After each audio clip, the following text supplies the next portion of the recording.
Hello everyone good morning. ସକାଳୁ ସକାଳୁ ପାଣି ପିଇକି ଯାଇ ରୋଷେଇ ଘରେ ଦେଖେ ତ ରୋଷେଇ ଘର ହାଲତ ଏଇଆ। ଛାଡ଼, ତାକୁ ଭୁଲି ଯାଇକି ଖରାକୁ ଦେଖିକିନି ଆସିଯାଇଥିଲେ ଉପରକୁ ଶୁଖେଇବା ପାଇଁ ବଢ଼ି। ତାପରେ ରୋଷେଇ ଘର କ୍ଲିନ୍ କରି ଗାଧେଇକି ଠାକୁର ପୂଜା କରିବାକୁ ଆସିଗଲି। ଠାକୁର ପୂଜା କରିସାରିଲା ପରେ ମନଟା ମୋର ବହୁତ ଭାଙ୍ଗିଗଲା, କାହିଁକି ନା ମୋ ଷ୍ଟାଣ୍ଡଟା ଭାଙ୍ଗି ଯାଇଥିଲା। ସେଇ ଦୁଃଖରେ ବ୍ରେଡ଼୍ ଆମଲେଟ୍ ଟିକେ ଖାଇଦେବା। ଖାଇସାରିକି ଚାଲି ଯାଇଥିଲି ଲଞ୍ଚ ପ୍ରିପାରେସନ୍ କରିବା ପାଇଁ। ଶୁଖୁଆ ରାଇ, ବାଇଗଣ, ଟମାଟର ଚକଟା କରି ଆଉ ତା ଦେହରେ କ'ଣ ଗରମ ଭାତ ଭଲ ଲାଗିବ, ପଖାଳ ମାଡ଼ଟେ ହେଇଯାଇଥିଲା।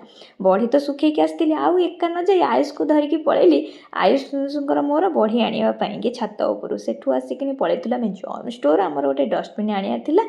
ଆୟୁଷ ମୋ ହାତ ଧରିକି ନେଇଗଲେ ଗ୍ରୀନ୍ ଟ୍ରେଣ୍ଡସ୍, କାହିଁକିନା ମୋର ଆଇବ୍ରୋ ସେଭ୍ କରିବାର ଥିଲା। ସେଠୁ ଆସିକିନି ଆମେ ଟିକେ ପିଇନେଲୁ ଜୁସ୍। ମୁଁ ପିଇଥିଲି ପାଇନାପଲ୍ ଜୁସ୍, ଆୟୁଷ ପିଇଥିଲେ ଅରେଞ୍ଜ ଜୁସ୍। ଘରକୁ ଆସିକି ମୁଁ ବନେଇ ଦେଇଥିଲି ଅଣ୍ଡା ତଡ଼କା। ଭିଡ଼ିଓଟି ଭଲ ଲାଗିଥିବ like, share with subscribe. Thank you.